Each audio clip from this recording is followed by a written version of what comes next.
Friends, हमारे YouTube channel में आप सभी का स्वागत है। आज हम लोग ये बीपीएससी का पेपर जो एग्ज़ाम हुआ 30 सितंबर 2022 को, उसका पेपर को अभी सॉल्व करेंगे। ये जो हम सॉल्व कर रहे हैं इसको अच्छी तरह से ध्यान में दर रख कर पूरी तरह से करेक्ट 99% इसमें सही मिलेगा आपको। गलत होने की संभावना न के बराबर है, इसलिए आप इसको ध्यान से देखिए। आइए, फर्स्ट क्वेश्चन देखिए क्या था। वॉशिंग मशीन का कार्यकारी सिद्धांत क्या है? तो वॉशिंग मशीन का कार्यकारी सिद्धांत अपकेंद्रीकरण है। प्रकाश की गति निम्नलिखित में से किस माध्यम में न्यूनतम होती है? तो देखिए, प्रकाश का माध्यम तो सबसे कम हीरा में होती है, लेकिन मतलब हीरा से पार ही नहीं होता, लेकिन ऑप्शन के अनुसार इसमें कांच होगा। निम्नलिखित में से कौन सी राशि सदिश नहीं है? सदिश राशि नहीं है। तो देखिए, गति जो यही सदिश नहीं है, वेग, बोला गुण, विस्थापन, ये सब सदिश है, लेकिन इसका आंसर क्या होगा? गति। सदिश नहीं है, अदिश है। आगे देखिए, यदि धरती को घूमने की गति घूर्णन बढ़ा दिया जाए, यदि धरती के घूमने की गति यानी कि घूर्णन बढ़ा दिया जाए तो भूमध्य रेखा पर पिंड का वजन क्या होगा? घट जाएगा। ऐसे भी आप जानते हैं कि यदि पृथ्वी को 17 गुना के स्पीड से बढ़ा दिया जाए तो क्या होगा? पृथ्वी पर जो वस्तु है उसका भार 0 हो जाएगा। आगे देखिए, 5 नंबर कि गति को सर्वप्रथम किसने परिभाषित किया था? तो देखिए, बहुत सारे लोग इसमें कन्फ्यूज है, लेकिन इसका आंसर क्या होगा? गैलीलियो ने। न्यूटन ने सबसे पहले नहीं, न्यूटन ने इसका नियम दिया था। 3 नियम दिए थे, प्रथम, द्वितीय, तृतीय, लेकिन सबसे प्रथम इसको किसने परिभाषित किया था? तो गैलीलियो ने जड़त्व का नियम दिया था। किस नियम के अनुसार समान ताप और समान दाब पर सभी गैसों के नियमित आयतन में अणुओं का संख्या समान होती है? तो ये होता है अवोगाद्रो के नियम के अनुसार। आगे देखिए, अपेक्षता का सिद्धांत से किस वैज्ञानिक ने प्रस्तुत किया था? अपेक्षता का सिद्धांत या सापेक्षता का सिद्धांत अल्बर्ट आइंस्टीन ने दिया था, वही है। एक संवाहक के तापक्रम परिवर्तन के कारण उसमें विभव परिवर्तन होता है, इस घटना को क्या कहते हैं? एक संवाहक के तापक्रम परिवर्तन के कारण विभव परिवर्तन होता है, उसे थॉम्सन प्रभाव कहते हैं। आगे देखिए, आवर्धक जो कांच है, थोड़ा और इसको कम कर दे क्या? देखिए, आगे देखिए, तो 9 नंबर, आवर्धक कांच में किस प्रकार का लेंस का प्रयोग किया जाता है? तो उत्तल लेंस का। और चुंबकत्व का अनुचुंबकीय समचुंबकीय सिद्धांत निम्नलिखित में से किसके द्वारा प्रदर्शित होता है? तो देखिए, इसका आंसर हो जाएगा प्लेटिनम। प्लेटिनम जो होता है यह अनुचुंबकीय या समचुंबकीय होता है। जो निकेल होता है, लोहा होता है, ये क्या होता है? ये लौ चुंबकीय होता है। पारा क्या होता है? पारा प्रतिचुंबकीय होता है। आगे देखिए, क्वेश्चन नंबर 11 देख रहे हैं कि परमाणु के नाभिक में कौन से मूल कण होते हैं? तो परमाणु के नाभिक में कौन सा होते हैं? तो प्रोटॉन और न्यूट्रॉन होते हैं। और बाहर क्या होता है? इलेक्ट्रॉन होता है। जिस धातु कर्म प्रक्रिया के अंतर्गत धातु मिश्रित अवस्था में पाई जाती है उसको क्या कहते हैं? उसको कहते हैं प्रगलन। उगल जाएगा तो प्रगलन कहेंगे। आइए देखते हैं क्वेश्चन नंबर 13। निम्नलिखित में से कौन से पीतल के घटक हैं? पीतल कौन है इसमें? किस चीज से बनता है पीतल? तांबा और जस्ता से। निम्नलिखित में से किसे अनबुझा चूना कहा जाता है? अनबुझा चूना कहा जाता है CaO को, कैल्शियम ऑक्साइड को। जंग लगे लोहे के वजन में निम्नलिखित में से कौन सा परिवर्तन होता है? जब जंग लगता है तो लोहे के वजन क्या होता है? हमेशा बढ़ता है, ठीक है, बढ़ता रहता है। निम्नलिखित में से किसे श्वेत धातु भी कहते हैं? श्वेत धातु किसको कहते हैं? तो प्लेटिनम को श्वेत धातु के नाम से जाना जाता है। ये श्वेत सोना भी कहते हैं इसको। आगे देखिए कि उत्कृष्ट धातुओं के संदर्भ में निम्न वाक्यों पर विचार कीजिए। उत्कृष्ट धातु प्रकृति में शुद्ध रूप में पाए जाते हैं, सही है। यूरेनियम एवं सीसा जो है उत्कृष्ट धातु, ये गलत है। यूरेनियम उत्कृष्ट धातु नहीं है। सीसा है लेकिन यूरेनियम नहीं है। इसका आंसर क्या होगा? ऑप्शन नंबर ए, केवल 1। आगे देखिए क्या है कि शुद्ध जल में 18 नंबर क्वेश्चन, शुद्ध जल में नमक को घुलने से जल का क्वथनांक बढ़ जाता है एवं जल का हिमांक क्या होता है? घट जाता है। ये तो सही है। जल में जब मिथाइल अल्कोहल डालते हैं तो जल का क्वथनांक घट जाता है, नहीं, ये गलत है। जल का क्वथनांक घटेगा नहीं, कुछ इफेक्ट नहीं पड़ता। आगे देखिए, इसका आंसर क्या होगा? केवल 1 होगा। आगे देखिए क्वेश्चन नंबर 19 क्या है, बायोगैस का निम्नलिखित में कौन सा वे प्रमुख है। बायोगैस मुख्य रूप से मीथेन का बना होता है। किसका? मीथेन का बना होता है। आगे देखिए क्वेश्चन नंबर 20 क्या बोल रहा है कि निम्नलिखित में से किस रसायन के कारण पटाखा फूटने से चमकदार रंग दिखाई देता है, मतलब चमकदार लाल रंग दिखाई देता है, तो ये स्ट्रोंशियम के कारण होता है। ठीक है। आगे देखिए लवणता युक्त जो इसमें नमक रहता है, लवणता युक्त वातावरण प्रेमी पौधे को क्या कहते हैं, तो लवण मृदोभिद कहते हैं। ठीक है। आगे देखिए कवक पौधों में नहीं पाए जाते हैं, तो जो कवक होते हैं वो भी पौधे होते हैं, लेकिन उसमें क्या उपस्थित नहीं होता है, तो पर्णहरित क्लोरोफिल उनमें उपस्थित नहीं होता है। परागण की सुपरिभाषा कीजिए। परागण किसे कहते हैं, तो जब पराग कण का पराग के सर से कुलोम छिद्र तक स्थानांतरित होने की क्रिया को परागण कहते हैं। ठीक है ना। पराग कणों का पराग के सर से कुलोम छिद्र तक स्थानांतरित होने की क्रिया को परागण कहते हैं। आगे देखिए पौधे अपना पोषक तत्व मुख्यतः किससे प्राप्त करते हैं, तो पौधे अपना पोषक तत्व किससे प्राप्त करते हैं, ये तो सभी को मालूम होगा दोस्तों। इसका आंसर हो जाएगा मृदा से। कहाँ से? ये मृदा से। मृदा से ही तो सब कुछ लेते हैं। Pine, for, spruce, sender, larch एवं साइप्रस आदि मशहूर लकड़ी उत्पादक पौधों में से बहुत से भारत के पहाड़ी क्षेत्रों में भी पाए जाते हैं। ये सभी क्या कहलाते हैं, मतलब ये पौधे के किस कुल में आते हैं, तो ये आवृतबीजी में आते हैं। निम्न जोड़ों में से कौन सा जोड़, ये आवृत बीज नहीं दोस्तों, ये अनावृत बीज। इसका आंसर क्या होगा, अनावृत बीज में जाते हैं। ठीक है। इसका आंसर क्या होगा दोस्तों, अनावृत में आते हैं। ठीक है ना। आगे देखिए निम्नलिखित जोड़ों में से कौन सा जोड़ा सही सम्मिलित है, तो सही सम्मिलित इसका आंसर हो जाएगा टिटनस, स्कर्वी, थाइमिन होगा ही नहीं। हाँ, मलेरिया क्लोरोक्विन। देखिए टिटनस जो है इसका क्या होगा, डीपीटी होता है। इसका क्या होता है, डीपीटी। ये मलेरिया के क्लोरोक्विन से होता है। ठीक। आगे देखिए लाल रक्त कणिका विहीन जंतु कौन सा है, तो इसका आंसर हो गया ई, क्योंकि मेढक में भी लाल रक्त होता है, केंचुआ में भी होता है, सर्प में, मोर में भी। इसका आंसर ई हो जाएगा। आगे देखिए कार्बोहाइड्रेट का अपघटन उपरांत अंतिम रूप से क्या बनता है, तो अंतिम रूप से क्या बनता है, ग्लूकोज बनता है।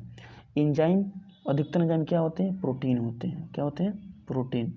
आगे देखिए किस वैज्ञानिक या चिकित्सक ने पहली बार टीकाकरण की शुरुआत की थी, किसने की थी, एडवर्ड जेनर ने की थी, एडवर्ड जेनर ने। आगे देखिए जुलाई 2022 में किस देश के पूर्व प्रधानमंत्री शिंजो अबे की चुनाव अभियान के दौरान गोली मारकर हत्या कर दी गई, तो इसका आंसर क्या होगा दोस्तों, ये जापान के थे। ये बहुत फेवर करते थे इंडिया का। आगे देखिए मोदी जी का दोस्त थे। संयुक्त राष्ट्र महासभा ने बहुभाषावाद पर एक भारत प्रायोजित प्रस्ताव अपनाया है, जिसमें पहली बार किस भाषा का उल्लेख किया गया है, हिंदी का। यूक्रेन में रूस के सैन्य अभियानों पर चर्चा करने के लिए महासभा के आपातकालीन सत्र की अध्यक्षता किसने की, तो ये किसने की, अब्दुल्ला शाहिद ने। आगे देखिए कि भारत ने फरवरी 2022 में युद्ध प्रभावित क्षेत्रों से भारतीयों को लाने के लिए किस मिशन के तहत लोगों को निकाला, कहाँ से, यूक्रेन से, तो ऑपरेशन गंगा के तहत, ऑपरेशन गंगा के तहत युद्ध क्षेत्र से निकाला था भारत ने। आगे देखिए कि हाल ही में चीन ने साकतेंग वन्यजीव अभयारण्य के आसपास के क्षेत्रों पर अधिकारों का दावा किया है, यह दावा करते हुए कि यह एक विवादित क्षेत्र है। यह वन्यजीव अभयारण्य कहाँ स्थित है, तो ये भूटान में स्थित है। इसका आंसर क्या होगा, भूटान। चीन जो है ना सबको परेशान कर रखा हुआ है। आगे देखिए ये बहुत जूम हो गया। 2023 में G20 शिखर सम्मेलन की मेजबानी के लिए भारत ने किस राज्य या केंद्र शासित प्रदेश को चुना है, तो इसका आंसर क्या होगा, जम्मू कश्मीर को चुना है। आगे देखिए संयुक्त राष्ट्र शांति अभियानों के संदर्भ में निम्नलिखित कथनों पर विचार कीजिए। संयुक्त राष्ट्र संघ शांति रक्षक बल का प्रयोग केवल अपनी आत्मरक्षा के लिए करता है, ये तो गलत है। इसके आंसर क्या होगा, गलत। केवल आत्मरक्षा के लिए थोड़ी करेगा। आगे देखिए शांति स्थापना अभियान केवल संयुक्त राष्ट्र शांति स्थापना अभियान केवल संयुक्त राष्ट्र सुरक्षा परिषद के एक प्रस्ताव द्वारा वापस लिया जा सकता है। ये सही है। संयुक्त राष्ट्र अमेरिका जो है संयुक्त राष्ट्र शांति अभियान में सबसे बड़ा बजट योगदान करता है, ये भी सही है। तो इसका आंसर क्या होगा? 2 और 3। आगे देखिए, हाल ही में किस देश ने संयुक्त अमीरात के साथ संयुक्त अरब अमीरात के साथ मुक्त व्यापार समझौता FATA पर हस्ताक्षर किया? ये देखिए इजराइल ये UAE के साथ क्या किया है? मुक्त व्यापार समझौता किया है। आर्कटिक की जलवायु निगरानी के लिए किस देश ने अपना पहला उपग्रह आर्कटिका M लॉन्च किया है? तो इसका आंसर होगा रूस ने आर्कटिका M लॉन्च किया है। आगे देखिए कि T20 इंटरनेशनल में 3000 रन पार करने वाले प्रथम भारतीय कौन है? T20 इंटरनेशनल में 3000 रन पार करने वाले पहले खिलाड़ी हमारे विराट कोहली हैं। कोविड-19 टीकाकरण की पूर्णता को सुनिश्चित करने के लिए शुरू किए गए अभियान का नाम क्या है? हर घर दस्तक अभियान 2.0, हर घर दस्तक 2.0। आगे देखिए, 30 जून 2022 के बाद महाराष्ट्र के नए मुख्यमंत्री कौन बने? तो एकनाथ शिंदे बने थे। भारत के 75वें स्वतंत्रता दिवस के अवसर पर किसने हर घर तिरंगा अभियान की शुरुआत किया? हर घर तिरंगा अभियान की शुरुआत केंद्र सरकार ने किया। केंद्र की नई शिक्षा नीति को लागू करने की प्रक्रिया शुरू करने वाला देश का पहला राज्य कौन बना? ये उत्तराखंड है। उत्तराखंड पहला राज्य है। आगे देखिए कि भारतीय राज्य के राज्यपालों के निम्नलिखित जोड़े पर विचार कीजिए। तो इसका आंसर होगा कलराज मिश्र राजस्थान के, तो सही है। उत्तर प्रदेश का आनंदीबेन पटेल, ये भी सही है।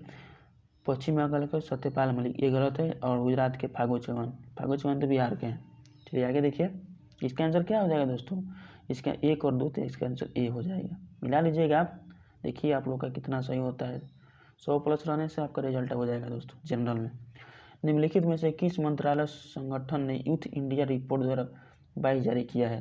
तो यूथ इंडिया रिपोर्ट 2022 किसने जारी किया है? तो इसका आंसर क्या हो जाएगा? सांख्यिकी और कार्यक्रम कार्यान्वयन मंत्रालय ने इसने यूथ इंडिया रिपोर्ट जारी किया है। खबरों में नजर आने वाली 11 बोलारीवन, श्रेया अग्रवाल और रमिता किस खेल से संबंधित है? तो ये निशानेबाजी से, ये लोग निशानेबाजी खेलते हैं।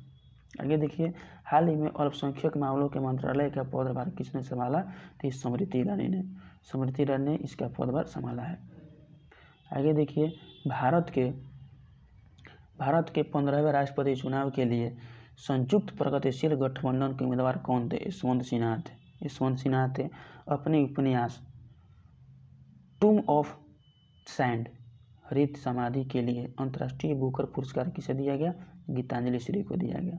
गीतांजलि श्री को बिहार ने किसे 2022 में बिहार से किसे 2022 के दादा साहेब फाल्के भारतीय टेलीविजन पुरस्कार से सम्मानित किया गया? तो ये दीप श्रेष्ठ को दादा साहेब फाल्के भारतीय टेलीविजन पुरस्कार से सम्मानित किया गया है। आगे देखिए, क्वेश्चन नंबर 52, बिहार के आर्थिक सर्वेक्षण 21-22 के अनुसार वर्तमान में राज्य में शहरीकरण का स्तर क्या है? शहरीकरण है 15.3%। बिहार में खादी के ब्रांड एम्बेसडर कौन चुने गए हैं? बिहार में खादी के ब्रांड एम्बेसडर हैं मनोज तिवारी, ये दिल्ली से हट के बिहार में आ गए। आगे देखिए, सीता माता के विश्व के सबसे लंबी मूर्ति 251 मीटर के निर्माण बिहार के किस जिले में किया गया है? तो ये सीतामढ़ी में किया जाएगा। आगे देखिए, बिहार के राज्यपाल के बारे में बहुत कुछ क्वेश्चन आया है। देखिए ऊपर भी क्वेश्चन था, अभी 55 नंबर भी क्वेश्चन है, इसको अभी बनाते हैं। चलिए इसका देखते हैं आंसर। बिहार के राज्यपाल फागू चौहान। बिहार के मुख्य न्यायाधीश कौन है? संजय करोल। बिहार के मुख्यमंत्री नीतीश कुमार। और बिहार के मुख्य चुनाव अधिकारी कौन है? तो HR श्रीनिवास। तो इसका आंसर क्या हो जाएगा? आप लोग मिला लीजिएगा या बोल देते हैं। इसका आंसर हो जाएगा आपका 4 का C हो जाएगा। इसका आंसर क्या हो जाएगा? C। चलिए आगे देखिए, बिहार में ऑपरेशन प्रहार संबंधित है किससे? शराबबंदी से संबंधित है ऑपरेशन प्रहार। आगे देखिए, बिहार के ऋतिक आनंद ने ब्राजील में आयोजित 24वें समर टेफ बैडमिंटन ओलंपिक में भारत के लिए कौन सा पदक जीता? इन्होंने स्वर्ण पदक जीता। हाल ही में बिहार में किस स्थान पर उत्तर भारत का पहला वर्ल्ड रिगिंग स्टेशन खोला गया? तो भागलपुर में खोला गया। आगे देखिए, निम्नलिखित में से किसने बिहार में गिद्ध संरक्षण परियोजना शुरू किया? गिद्ध संरक्षण किसने शुरू किया? गिद्ध संरक्षण बोलिए, तो आप लोग तो मिला लिए होंगे। अच्छा, ये इसका आंसर हो जाएगा Valmiki tiger reserve. Valmiki tiger reserve कौन है? तो भारत का प्रथम गिद्ध संरक्षण। सुनंदिनी कार्यक्रम से मिलते हैं तो आंगनबाड़ी कार्यकर्ताओं से सुनंदिनी। आगे देखिए, प्रथम बौद्ध महासभा कहाँ आयोजित हुई थी? प्रथम बौद्ध महासभा तो राजगिरी में। किस गुप्त शासक ने अपने बड़े भाई की हत्या कर सत्ता पर बैठा था? तो इसका आंसर क्या हो जाएगा? चंद्रगुप्त द्वितीय। वर्धन राजवंश की स्थापना किसने की थी? पुष्यभूति। वर्धन राजवंश की स्थापना पुष्यभूति ने की थी। आगे देखिए, रोमन साम्राज्य से व्यापारिक संबंध किसने स्थापित की थी? तो इसमें से किसी ने भी नहीं स्थापित की थी। इसका आंसर ई हो जाएगा। मुस्लिम शासक जिसका साम्राज्य दारुल इस्लाम का एक भाग माना जाता था, किसका था? ये इल्तुतमिश का था। इल्तुतमिश का साम्राज्य जो था वो दारुल इस्लाम का एक भाग माना जाता था। आगे देखिए, इनमें से किसने खलीफा के शक्ति का विरोध किया था? तो इसका आंसर क्या हो जाएगा? अलाउद्दीन खिलजी ने खलीफा के शक्ति का विरोध किया था। ये तो खुद सिकंदर बनना चाहता था। आगे देखिए, तुगरिल खान ने किसके शासनकाल के दौरान विद्रोह किया था? तो इसका आंसर हो जाएगा तुगरिल खान ने किसके शासनकाल के दौरान विद्रोह किया था? तो बलबन के शासनकाल में। सर्वप्रथम किस मुगल शासक ने ब्रिटिश के विरुद्ध संघर्ष किए थे? तो ये औरंगजेब ने किए थे सबसे पहले। आगे देखिए, निम्नलिखित में से कौन सामाजिक सुधार विलियम बेंटिंक ने प्रारंभ किए थे? तो देखिए, सती प्रथा तक किए ही थे, दास प्रथा का तो उन्मूलन नहीं किए थे, तो 43 में हुआ था। धर्म परिवर्तन के कारण अयोग्यता के आधार पर दास प्रथा का उन्मूलन किए थे ना। दास प्रथा का उन्मूलन तो किए थे। दास प्रथा का उन्मूलन इन्होंने किए थे कि नहीं किए थे। और दास प्रथा का उन्मूलन इन्होंने नहीं किए थे। और धर्म परिवर्तन के कारण अयोग्यता के प्रावधान को हटाना ही हटाए थे। ठगों के प्रति गिरोह का दमन ये किए थे। दास प्रथा का दमन ये 1843 में हुआ था एलन के शासनकाल में। ठीक है, आगे देखिए, तो इसका आंसर क्या हो जाएगा? इसका आंसर बी हो जाएगा। ठीक, आगे देखिए, किसने सिंध विजित कर उसका अधिग्रहण किया? सिंध विजित कर उसका अधिग्रहण किया? नेपियर ने किए थे। और भारत में प्रथम जनगणना किस वर्ष हुआ था? 1872 ईस्वी में। और सुखदेव, भगत सिंह तथा राजगुरु को किस तारीख को फांसी हुआ था? 23 मार्च 1931 ईस्वी को। आगे देखिए, तुगरिल वहीं वाला दे दिया है पेज, किसने सिंध पर? वहीं वाला पेज है 67। कितना ही पढ़े हैं ना? 72 से आगे देखते हैं, 72 से 73। देखिए, महात्मा गांधी द्वारा 1940 में प्रारंभ किए गए व्यक्तिगत सत्याग्रह के तीसरे सत्याग्रही कौन थे?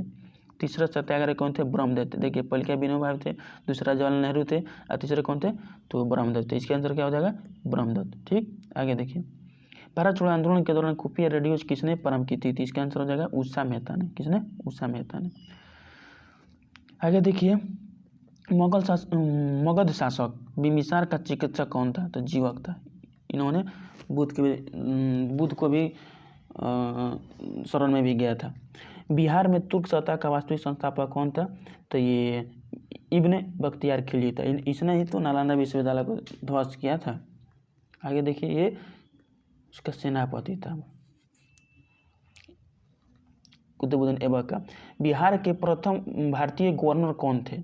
बिहार के प्रथम भारतीय गवर्नर कौन थे? तो इसका आंसर हो जाएगा सत्येंद्र प्रसाद सिन्हा। संथाल विद्रोह के नेता कौन थे? सिद्धू कान्हू थे। संथाल विद्रोह के नेता कौन थे? सिद्धू कान्हू। आगे देखिए, बिहार का चौरी विद्रोह, चौरा चौरी कांड तो यूपी में हुआ था। बिहार का चौरी विद्रोह कब हुआ था? तो बिहार का चौरी विद्रोह 1798 में हुआ था। किस वर्ष उड़ीसा को बिहार से पृथक कर दिया गया? 1936 ईस्वी में। Option number b. आगे देखिए, सौरमंडल का प्रधान आकाशीय पिंड कौन सा है? सौरमंडल का प्रधान आकाशीय पिंड सूर्य है। पृथ्वी की आंतरिक परत निफे के निर्माण में किन तत्वों की प्रचुरता है? निकेल और फेरस को। देखिए, नी से निकेल, फे से फेरस, निकेल और फेरस। आगे देखिए, भौगोलिक अपवर्तन चक्र की कल्पना इनमें से किसने प्रस्तुत की थी? भौगोलिक अपवर्तन चक्र की कल्पना किसने प्रस्तुत की थी? तो ये थे डेविस थे ना, कौन थे? डेविस ही थे, WM डेविस, M डेविस थे। ठीक, आगे देखिए, गरजने वाले चालीसा, कुद्र 50, चिखने वाले 60 पौने पृथ्वी के किस गोलार्ध में चलती है? तो ये दक्षिणी गोलार्ध में चलती है। किधर? दक्षिणी गोलार्ध में। ये उधर चलती है ऑस्ट्रेलिया की तरफ। आगे देखिए, सरगासो सागर एक हिस्सा है किसका? सरगासो सागर किसका एक हिस्सा है? तो ये उत्तरी अटलांटिक महासागर का हिस्सा है सरगासो सागर। भारत और चीन के बीच सीमा रेखा को क्या कहा जाता है? तो ये कहा जाता है मैकमोहन रेखा। मैकमोहन रेखा कहा जाता है। राजस्थान में बहुत कम वर्षा होती है, क्योंकि हवाएं जो है, हवाएं किसी प्रकार की बाधाओं को पार नहीं करती है, बाधाओं को पार नहीं करती है, जिसके कारण ठंडा होने के लिए आवश्यक ऊंचाई नहीं प्राप्त होती। इसका आंसर ई मार लीजिएगा। ये नहीं होगा, ये तो क्या पता नहीं क्या बोल रहा है। हवाएं किसी प्रकार की बाधाओं को पार नहीं करती। वह बाधा कहाँ है? वो तो खुला है, खुला आसमान है, राजस्थान है, बालू खाली है, मरुस्थल है। चलिए देखिए 88, देखिए 88 क्या आपका हो जाएगा? भारत में बाघ परियोजना 1973 में चालू हुआ था। सही है। वर्ष 2022 में राष्ट्रीय जैव विविधता दिवस मनाया गया। इसके विषय वस्तु थी सभी जीवन के लिए एक साझा भविष्य का निर्माण। सभी जीवों के लिए एक साझा भविष्य का निर्माण होगा। बाघ परियोजना बाघों को संरक्षण के लिए एक कार्यक्रम है। सही है। इसका आंसर तीनों हो जाएगा, ऑप्शन नंबर डी। आगे देखिए, करेवा किस प्रकार की खेती के लिए प्रसिद्ध है? तो करेवा आपका हो जाएगा आंसर केसर के लिए, जम्मू कश्मीर में। भारत का कौन सा राज्य थोरियम उत्पादन में अग्रणी है? एक केरल में है, केरल में। आगे देखिए, अखबारी कागज उद्योग निम्नलिखित में से किस स्थान पर है? अखबारी कागज तो नेपानगर में है। अखबारी कागज मध्य प्रदेश में। भारत में प्रथम कोयला खान कहाँ खोदी गई थी? भारत में प्रथम कोयला की खान खोदी गई थी रानीगंज में। कहाँ? रानीगंज में। भारत के जनगणना 2011 के अनुसार सबसे अधिक अनुसूचित जनजाति कौन सी है? ये भील है, उसके बाद गोंड है। सबसे ज़्यादा भील है, उसके बाद गोंड है। इसका आंसर भील होगा, ऑप्शन नंबर सी। बिहार राज्य का कुल भौगोलिक क्षेत्रफल क्या है? देखिए कितना ये पास में दिया है, लेकिन इसका आंसर क्या होगा? 94,163 वर्ग किलोमीटर।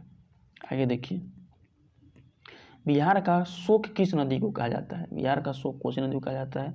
बिहार के किस जिले में तेल्हाड़ कुंड का जलप्रपात अवस्थित है? इसका आंसर क्या होगा? कैमूर में। कैमूर जो डिस्ट्रिक्ट है, वहाँ पर तेल्हाड़ कुंड का जलप्रपात है, कैमूर में। आगे देखिए, बेसिया का सबसे बड़ी तथा ताज़ा जल पानी गोखुर झील बिहार में कौन सी है? तो गोखुर झील कौन सी है? तो कनवार झील को गोखुर झील कहा जाता है। कौन सा? गोखुर झील। एशिया का सबसे बड़ी तथा ताज़ा जल वाली गोखुर झील एशिया के बिहार के कनवार झील है।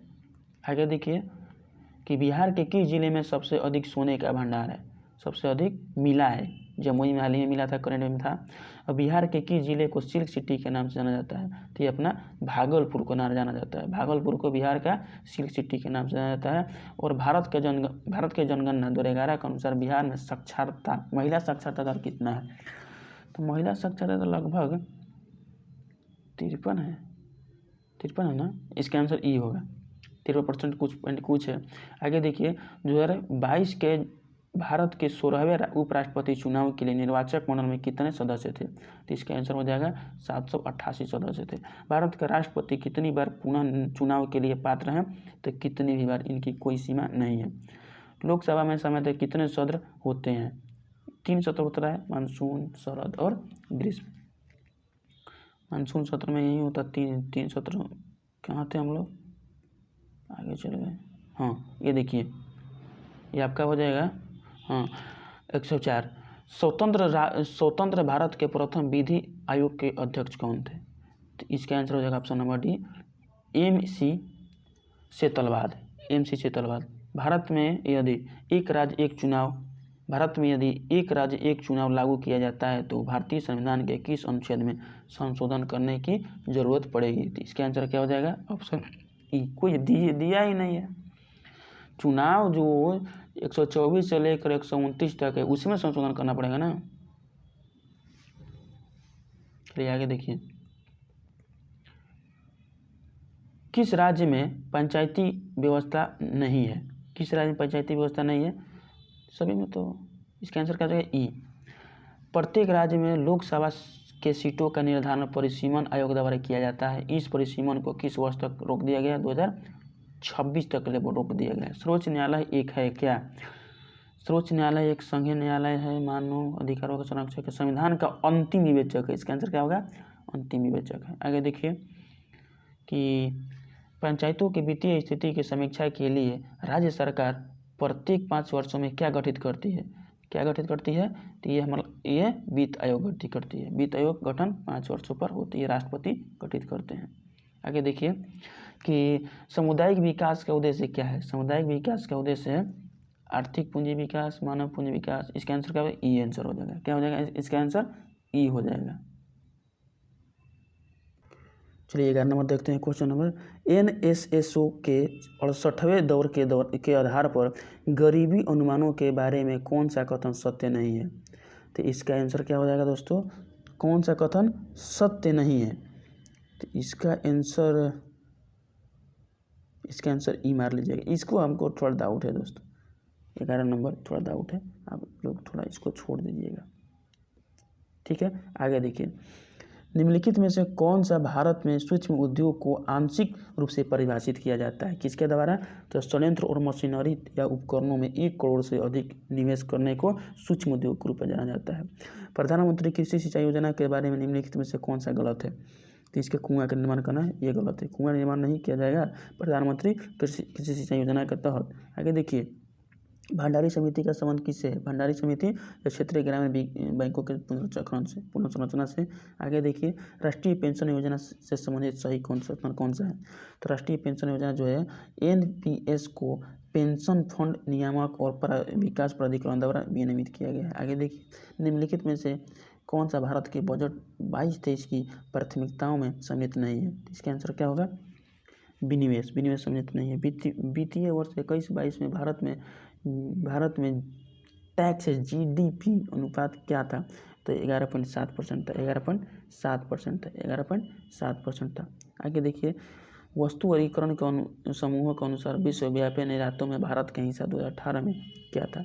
2018 में भारत का हिस्सा क्या था? 1.7% था। चतुर्थ अग्रिम अनुमान के अनुसार वर्ष 2021 में भारत में गेहूं का कुल उत्पादन कितना है? भारत में गेहूं का उत्पादन 109.5 मिलियन टन है। जीवंत ग्राम कार्यक्रम के संबंध में सही कथन पर चयन कीजिए। जीवंत ग्राम कार्यक्रम कौन सा है? तो जीवंत ग्राम कार्यक्रम हो जाएगा आंसर इसका डी। उत्तरी सीमा पर सीमावर्ती गांवों के विकास के लिए जीवंत कार्यक्रम चलाया गया है। बिहार के आर्थिक सर्वेक्षण 21-22 के अनुसार गलत कथन को पहचानिए। तो इसका आंसर क्या हो जाएगा दोस्तों? ऑप्शन नंबर डी हो जाएगा। बिहार में प्राथमिक क्षेत्र में 2.8% की दर से वृद्धि हुई है, यही इसमें गलत है। आगे देखिए, शहरीकरण के बढ़ते स्तर के अनुसार बिहार के निम्न जिलों का सही क्रम देखिए। सबसे ज़्यादा विकास किसका है शहरीकरण में? शहरीकरण में ज़्यादा विकास आपका हो जाएगा, तो इसका आंसर हो जाएगा दोस्तों नालंदा। सबसे ज़्यादा विकास हो रहा है पटना का, उसके बाद मुंगेर का, उसके बाद नालंदा का। किसमें? शहरीकरण के क्षेत्र में। वित्तीय वर्ष 22-23 के लिए राजकोषीय घाटा बिहार के GSDP का कितना % होने का है? राजकोषीय घाटा, तो इसका आंसर हो जाएगा 3.47 घाटा हो रहा है। ठीक है, 3.47 कोई ज़्यादा नहीं है। आगे देखिए कि वह विकल्प चुनिए जो बिहार के 7 निश्चय भाग 2 का योजना का हिस्सा नहीं है। तो सभी के लिए वायुयान मार्ग, ये गलत है। इसका आंसर होगा डी। प्रति व्यक्ति आय के अवरोही क्रम में बिहार राज्य के जिले का सही क्रम बताएं। इसका आंसर हो जाएगा option number D, Araria, Nawada, पूर्वी चंपारण, शिवहर और किशनगंज। आगे देखिए 126, सीमांत गांधी का नाम से कौन जाने जाते हैं? सीमांत गांधी के नाम से खान अब्दुल गफ्फार खान। और झांसी की रानी की मृत्यु कहाँ पर हुई थी? तो ग्वालियर में हुई थी। और बंगाल विभाजन के विषय में किसने कहा था कि विभाजन हमारे ऊपर बम की तरह गिरा? किसने कहा था? सुरेंद्रनाथ बनर्जी ने कहे थे। आगे देखिए, सरदार उधम सिंह ने किसे मारा था लंदन में? तो माइकल ओडायर को गोली मार दी थी। बारदोली सत्याग्रह का सफल नेतृत्व किसने किया था? ये किए थे ये वल्लभ भाई पटेल ने। आगे देखिए, निम्नलिखित में से 1946 में निम्नलिखित में से कौन 1946 में भारत भेजे कैबिनेट मिशन के सदस्य नहीं था? तो इसका आंसर हो जाएगा मैकडोनाल्ड, एमजे मैकडोनाल्ड नहीं थे। प्रसिद्ध गांधी इरविन समझौते किस वर्ष हुई थी? 1931 में हुई थी। और भारतीय राष्ट्रीय कांग्रेस ने किस सत्र में पूर्ण स्वाधीनता का प्रस्ताव पारित किया था? पूर्ण स्वाधीनता का प्रस्ताव 1929 के लाहौर अधिवेशन में पारित किया था। और सुभाष चंद्र बोस ने निकोबार द्वीप को नया नाम क्या किया था? तो स्वराज द्वीप किया था। फरवरी 1922 में पुलिस चौकी में आग लगने की घटना से संबंधित चोरा चोरी किस राज्य में है? तो ये उत्तर प्रदेश में है। ठीक है, आगे देखिए 136 नंबर भी है। खुदीराम बोस ने किस स्थान पर किंग्स फोर्ट की हत्या का प्रयास किया था? खुदीराम बोस ने किस स्थान पर? तो इसका आंसर हो जाएगा खुदीराम बोस ने किस स्थान पर किंग्स फोर्ट की हत्या का प्रयास किया था? तो ये मुजफ्फरपुर में किए थे। आज़ाद दस्ता बिहार में किस आंदोलन के दौरान सक्रिय रहा? आज़ाद दस्ता भारत छोड़ो आंदोलन के दौरान सक्रिय रहा। और 1946 में गठित अंतरिम सरकार के मंत्रिमंडल में श्रम विभाग किसको दिया गया था? श्रम विभाग जगजीवन राम को दिया गया था। आगे देखिए, 1942 ईस्वी में किस त्यौहार के अवसर पर जयप्रकाश नारायण हजारीबाग बेल से भाग निकले थे? दिवाली के अवसर पर। राजेंद्र प्रसाद को भारतीय संविधान सभा का सभापति कब चुना गया था? तो दिसंबर 1946 में। इसके बाद मैथ है दोस्तों, अभी मैथ इसको बनाएंगे पूरा। देखिए इसका आंसर क्या होगा? इसका आंसर सी होगा। सी होगा कैसे? देखिए 150 रुपये प्रति दर्जन की दर से संतरे बेचने पर राशि का 25% हानि होता है। 150 रुपये में बेचता आता है तो उसको कितना हानि होता है? हानि हो रहा है तो वो भी विक्रय मूल्य है, तो इसका 100/75 हो जाएगा। और उसको 120 में बेचना चाहता है तो 120 गुना 120/100, तो ये आपस में कट जाएगा। ये 2 से 102 गुना 120 हो जाएगा 140। ठीक, आगे देखिए क्वेश्चन नंबर 142 क्या बोल रहा है कि एक समचतुर्भुज के विकर्णों की लंबाई 10 और 24 है, इसका परिमाप ज्ञात करें। तो देखिए समचतुर्भुज किसको बोलते हैं? इस तरह रहेगा उसको समचतुर्भुज बोलते हैं। ठीक है, तो ये इसका विकर्ण है, इसका विकर्ण एक ये है, तो ये 10 है, ये है 24। अब देखिए जो समचतुर्भुज के विकर्ण जो होते हैं आपस में लंबवत पकड़ते हैं और समद्विभाजित भी करते हैं, तो ये हो जाएगा 12 और ये हो जाएगा 5। तब देखिए ये ट्रिपलेट बन जा रहा है। ये समकोण त्रिभुज हो गया, तो ये हो गया 12, ये 5, तो ये कितना हो जाएगा 13, हो ना। तो देखिए ये 12, ये 5, तो ये हो जाएगा 13। तो 13 में फिर 4 से मल्टीप्लाई कीजिएगा तभी तो ये आ जाएगा परिमाप। परिमाप पूछ रहा है तो 13 × 4 = 52 आंसर हो जाएगा, ऑप्शन नंबर बी। आगे देखिए 140 मीटर लंबी रेलगाड़ी 60 किमी प्रति घंटा के चाल से जा रही है और एक कुत्ता उसी दिशा में रेलगाड़ी के समानांतर 18 किमी पर घंटा के चाल की दौड़ से दौड़ रहा है उसी दिशा में। इसका आंसर 12 सेकंड होगा। क्या होगा? 12 सेकंड होगा। देखिए अभी बना के आपको दिखाते हैं। 140 क्या है? इसका लंबाई है ना, तो देखिए उसका स्पीड कितना है? स्पीड है 60, उसी दिशा में जा रहा है तो उसमें से 18 घटा दीजिए। उसके बाद क्या कीजिएगा? 5/18 से भाग दीजिएगा, तो 5/18 दीजिएगा नीचे तो ये कट जाएगा या ऊपर चला जाएगा। ठीक है, तो अब काट दीजिए, ये कितना हो जाएगा? ये सबको काट दीजिए तो ये हो जाएगा 42 गुना 5 हो जाएगा, ऊपर हो जाएगा 18, ये 140। तो ये काटिएगा, ये 42 तो ये कट जाएगा 3 बार में चला जाएगा। और 5 से 2 चला जाएगा 2 बार, 10 2 बार में चला जाएगा। और 3 से कटा चला जाएगा ये 6 बार में, ये मतलब हो जाएगा 12, 6 गुना 2 12, आंसर हो जाएगा सी। आगे देखिए कौन सा क्वेश्चन नंबर? ये क्वेश्चन नंबर है एक घड़ी 144 नंबर। ये घड़ी सुबह 6 बजे सेट की जाती है। यह घड़ी 24 घंटे में 10 मिनट आगे टाइम बताती है। जब दूसरे दिन यह घड़ी 11 बजे पूर्वाह्न इंगित कर रही है तो इसका सही समय ज्ञात कीजिए। देखिए ये 24 घंटा में क्या कर रही है? 24 घंटे में क्या कर रही है? ये मतलब कहने का मतलब है कि देखिए कैसे बनाएंगे इसको। 24 घंटे में 24 घंटा 10 मिनट बता रही है, 24 घंटा 10 मिनट बता रही है।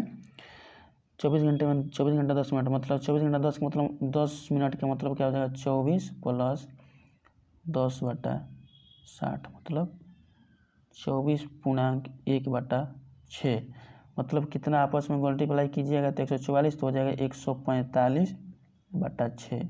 ठीक है, देखिए 124 के वैल्यू कितना है 145/6, तो 1 के वैल्यू कितना हो जाएगा, इसको नीचे दीजिएगा, नीचे आ जाएगा ना 1 के वैल्यू। ठीक है, अब देखिए ये 6 बजे इसको सेट किया था, 11 बजे फिर पूछ रहा है सुबह में, ये भी सुबह, पूर्वाह्न मतलब सुबह ही होता है। तो देखिए 6 प्लस 6 हुआ तो 6 फिर सुबह वाला 6 तो कितना हो जाएगा 24 घंटा हो गया, प्लस और 5 11 यानी 29 हो गया। तो 1 का वैल्यू इतना हुआ तो फिर 29 का वैल्यू कितना हो जाएगा, तो 145/29 गुना 6 गुना 24 हो जाएगा। इसको काट दीजिएगा तो 5 बार में चला जाएगा, 5 बार में चला जाएगा। ठीक है, कितना बार में चला जाएगा, ये फिर 5 बार में चला जाएगा। इसको उसके बाद इसको हल कीजिएगा ना, नीचे आ जाएगा 5 तो ये आ जाएगा 4/5, कितना आएगा, ये आएगा 28 4/5। इसका मतलब हो जाएगा 28 4/5 का मतलब हो जाएगा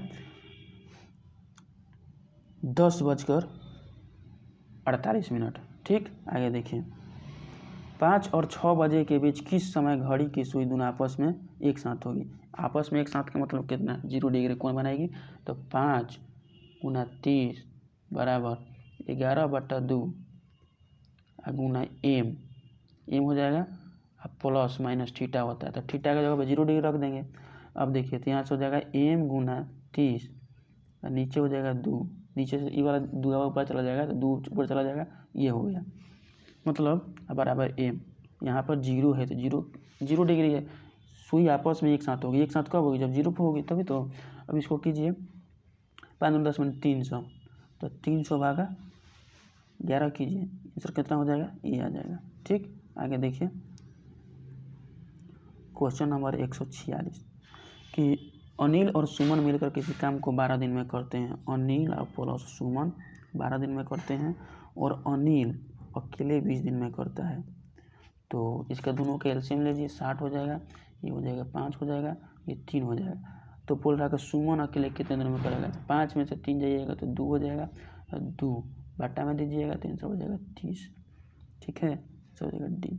आगे देखिए क्वेश्चन नंबर है 147। देखिए 55 विद्यार्थियों की एक कक्षा में 34 को क्रिकेट खेलना पसंद है। 34 जो है वो क्रिकेट खेलता है और 26 जो है वो बैडमिंटन खेलता है, और साथ ही प्रत्येक खिलाड़ी 2 खेलों में से कम एक खेलना पसंद करते हैं। कितने विद्यार्थी क्रिकेट और बैडमिंटन दोनों खेलते हैं। देखिए दोनों का आपस में जोड़िए तो हो जाएगा 0, ये हो जाएगा 5 1 6, क्या मतलब 60 विद्यार्थी हो गए। देखिए 55 विद्यार्थी थे और ये 60 विद्यार्थी हो गए, इसका मतलब कि 5 आदमी जो है ना 2 बार खेल रहा है, 5 आदमी 2 बार खेल रहा है। तो इसका आंसर क्या हो जाएगा, 60 में से 55 घटा जाएगा तो 5 आंसर हो जाएगा। ठीक है, आगे देखिए वे 2 प्राकृतिक संख्याएं कौन सी है, वे 2 प्राकृतिक संख्या कौन सी है जिनका गुणनफल 24 और उनके वर्गों का योग 5200 है। तो देखिए 2400 गुणनफल होना चाहिए और योगफल कितना होना चाहिए, वर्गों का योगफल 5200 होना चाहिए। तो देखिए क्या दे रहा है, x इंटू वाई बराबर 2400 दिया है ना, और x square plus y square बराबर दिया है 5200। इसमें आप 2 से मल्टीप्लाई कर दीजिए, 2 से मल्टीप्लाई कीजिए तो ये 48 हो जाएगा। ठीक, अब इसको कीजिए x square plus y square plus इसे यहाँ पर ला दीजिए, जोड़ दीजिए इसको 2xy, इसको भी जोड़ दीजिए, ये 4800 और 5200 हो जाएगा 10,000। तो हो जाएगा x प्लस वाई का होल स्क्वायर बराबर 10,000, मतलब x प्लस वाई बराबर हो जाएगा 100। अब देखिए इसमें से किन 2 का जोड़ 100 है, इन्हीं का है, इसका आंसर हो जाएगा डी। और इसका मल्टीप्लाई भी कीजिएगा तो ये इतना आ जाएगा, ठीक, आंसर हो जाएगा डी। आगे देखिए क्वेश्चन नंबर 49 कि 100 और 500 के बीच कितनी संख्या 4, 5, 6 से विभाज्य है। तो देखिए 4, 5, 6 का एलसीएम क्या हो जाएगा, 4, 5, 6। एलसीएम कैसे निकालेंगे इसका, देखिए पहले सबसे छोटा सबसे बड़ा कौन है, 6 हो गया, उसके बाद 5 है, इसमें कितना 2 है, 1 2 है, इसमें कितना 2 है, 2 है, और 2 से गुना कर दीजिए, इसका आंसर इसका क्या हो जाएगा एलसीएम 60 हो जाएगा। अब बोल रहा है कि 100 और 500 के बीच, तो देखिए 100 के अंदर कितना है, एक ही है ना, केवल 60 है, 60 से विभाजित होने वाला एक है। अब 500 तक देखिए तो कितना है, 500 से भाग दीजिएगा 600 से 500 में, तो देखिए 6 में 8 से भाग दीजिएगा, 6 में 8 से गुना कीजिएगा तो 480 आएगा, इतना 500 के नज़दीक है। इससे अधिक कीजिएगा ना तो आ जाएगा 540। कितना बार हुआ, 8 बार। अब पहले नीचे 1 है, यानी कि 8 में से 1 हटाइएगा तो कितना हो जाएगा, 7, आंसर हो जाएगा सी, ठीक। आगे देखिए कि 70 किलोग्राम के मिश्रण में बालू और सीमेंट का अनुपात 4:1 है। मिश्रण में कितना बालू और मिला दिया जाए कि इसमें बालू और सीमेंट का अनुपात 6:1 हो जाए। देखिए 70 है ना, 4:1 है, तो इसको पहले 5 से डिवाइड करके फिर 4 से गुना कर दीजिए। देखिए 70 को 5 से डिवाइड कर दीजिए, क्यों, क्योंकि ये दोनों का आपस में जोड़ दीजिए, ठीक। उसके बाद 14 हो जाएगा, तो 1 हो जाएगा 14 गुना 4, कितना हो जाएगा, 1 होगा 14 गुना 4, 1 होगा 14 गुना 1, ठीक है। तो ये 14 हो जाएगा, 1 हो जाएगा 14 चौका 56, तो 56:14 अब बराबर 6:1 है ना। और किस में जोड़ा जा रहा है, बालू में जोड़ा जा रहा है, तो बालू में फिर 1 जोड़ दीजिए। तब देखिए ये x को इससे गुना कर दीजिएगा, ये इसको तिरछा तिरछी, तो कितना होगा 56 प्लस x बराबर 14 गुना 6, 14 6 84 हो जाता है। तो x में से 84 में से 56 घटाइएगा तो आ जाएगा 28, आंसर हो जाएगा आपका 28। तो ये रहा दोस्तों बीपीएससी का आंसर की। इसमें मैथ आपको पूरी तरह से हम सॉल्व कर दिए हैं। बताइएगा आप लोग, यदि आप लोग देखे हैं, आप कैंडिडेट हैं, बीपीएससी का एग्ज़ाम देने गए थे, तो बताइएगा आपका कितना सही हुआ है। मेरे हिसाब से जो भी मैंने बताया हूँ मैं सही ही बताया हूँ। मैं जहाँ से सर्च करके लाया हूँ सही ही चेक करके लाया हूँ। ये मैं नहीं कह सकता कि पूरी तरह से मेरा करेक्ट होगा, लेकिन एक दो क्वेश्चन जो होगा वो गलत होगा, नहीं तो पूरा सही होगा। मेरे को जो क्वेश्चन डाउट था उसको डाउट में बोल दिया हूँ। जैसे कि 111 नंबर जो था मेरे को थोड़ा डाउट लग रहा था, इसलिए मैंने उसको आपको बोल दिया था कि डाउट है। मैथ जो है ना पूरी सही तरीके से सही बनाए हैं। आप लोग बताइए कितना सही किए हैं। यदि आपका 100 सही है समझिए रिजल्ट पक्का है। थैंक यू दोस्तों।